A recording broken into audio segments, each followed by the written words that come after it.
আজ থেকে প্রায় ১৫০০ বছর আগের কথা। গ্রিস বিশ্বের একটি প্রাচীন এবং আধুনিক সভ্যতার কেন্দ্রবিন্দু ছিল এবং সমুদ্র ছিল দূরবর্তী মালপত্র আদান প্রদানের একমাত্র উপায়। তৎকালীন গ্রিসের এথেন্স নগরী ছিল একটি বিশাল জাহাজ বন্দর, যেখানে বিশ্বের বিভিন্ন প্রান্ত থেকে জাহাজ এসে ভিড়ত।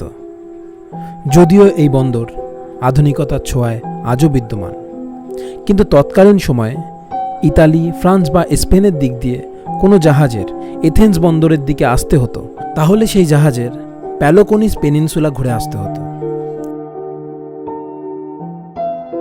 পেনিনসুলা কাকে বলে? 3 দিক দিয়ে সমুদ্র দিয়ে ঘিরে থাকা অঞ্চলকে পেনিনসুলা বলে, যেমন আমাদের ভারতবর্ষ একটি পেনিনসুলা।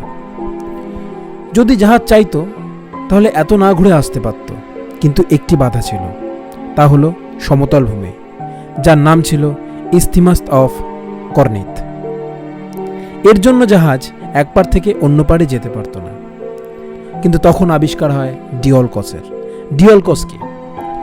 বর্তমান যুগে আমরা যে রেলওয়ে ট্র্যাক দেখি, সেই রেলওয়ে ট্র্যাকে লোহার পাত বিছানো থাকে এবং তার উপর দিয়ে ট্রেনের চাকা যায়। কিন্তু ডিওলকসের যে টেকনিকটা ছিল, সেটা ছিল দুটো পাথর থাকবে, পাথরের মাঝখানে চাকা থাকবে। সেরকম দুই প্রান্তে দুটো দুটো করে টোটাল 4টে পাথরের মধ্যে দিয়ে চাকা দেওয়া থাকতো এবং তার উপরে জাহাজকে তুলে সেটিকে টানা হতো শ্রমিক দিয়ে এবং সেটিকে অন্য প্রান্তে নিয়ে যাওয়া হতো এথেন্স বন্দরের দিকে। এবার অনেকের মনে হতে পারে যে এটিকে যখন মাটির উপর দিয়ে নিয়ে যাওয়া হচ্ছে, তাহলে এটি ট্র্যাক হলো কিভাবে? আমরা যে গাড়ি বা বাইক এরকম ধরনের জিনিসগুলো চালাই, সেটি আমাদের কন্ট্রোলের রাস্তা দিয়ে চলতে পারে, কিন্তু ট্র্যাকের কন্ট্রোল হলো সেই তার উপরে চালিত বাহনকে নিজেই কন্ট্রোল করবে, অর্থাৎ ট্র্যাক যেদিকে যাবে সেই বাহনটিও সেই দিকে যাবে। সুতরাং সেই ডায়োলকস সেই জাহাজগুলিকে নিজের মতন করে ট্র্যাকের মাধ্যমে নিয়ে যেত।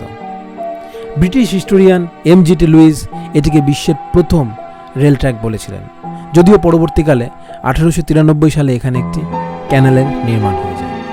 তো বন্ধুরা, এই ভিডিওটা যদি তোমাদের ভালো লেগে থাকে তাহলে অবশ্যই একটা লাইক করে দিয়ে যাও, আর যারা নতুন তারা প্লিজ সাবস্ক্রাইব করে সাথে থেকো।